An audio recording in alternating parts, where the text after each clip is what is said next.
are essentially medicines, right? So it's always a pharmacy shop is a druggist shop, right? So it's the art and science of drug design. There's a bit of art into it. You need a bit of elegant design into it, and there's also a lot of science data that needs to be analyzed to go through the process. So chemists play a very critical role in this whole drug design process. So what does a chemist do in his life, right? The chemist's job is basically to synthesize. What does a chemist synthesize? He just puts together a very unique string of atoms, which until then has never been made, probably in the entire universe, right? You put carbons in a particular sequence, you put hydrogens in a specific sequence, you introduce a chlorine, you put a sulfur, you put a strategic nitrogen in, put an oxygen for some reason. You make a string of atoms that has so far never been done, right? And what does that do?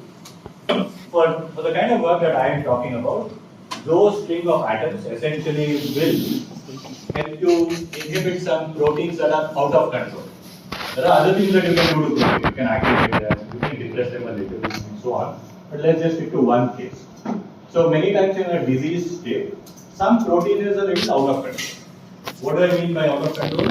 It's being produced too much, so it's doing its activity too much, or it's catalyzing some reaction more than what it should do. In those sort of scenarios, you design a string of atoms, right? Put them together, make a molecule, put it in the person, it will go find a protein, bind to it, and then prevent that protein from doing its job, right? And when you do this design, you have to make sure that you don't touch any other protein in the entire body. There are 20 naturally occurring amino acids that are floating around in your body, and every protein is a combination of those 20 amino acids. So proteins are not extraordinarily different from each other. They have very similar types of structural motifs, right?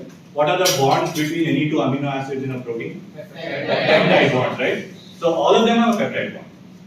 Now, when you design, you have to make sure you are able to differentiate two very similar proteins.